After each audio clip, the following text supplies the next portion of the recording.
Welcome to the video on how to apply for a GTIN exemption. Here's how you can apply for the GTIN exemption.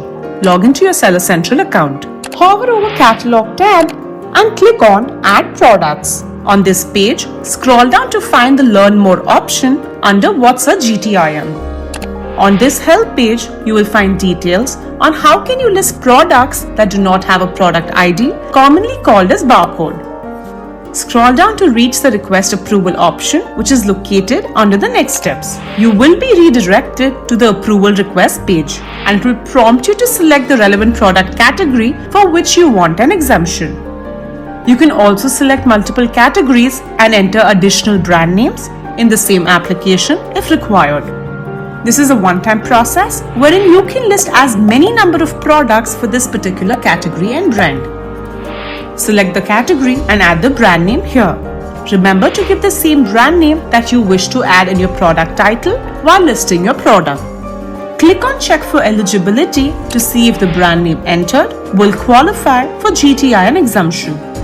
Once it is confirmed that your brand name is eligible for an exemption, click on Continue to submit proof. Provide product name and images which cover all sides of the product and package. Once you are done uploading the documents, click on Submit Request. It will take up to 48 hours for the team to respond on the exemption. If the brand name entered is not qualified, then you need to register the brand and later apply for GTIN exemption. To check the status of your GTIN exemption, hover over Catalog tab and click on Add Products. On Add a Product page, scroll down and click on Check your status here. If your GTIN exemption request is processed, then there will be a case log registered. Click on View option to open the case.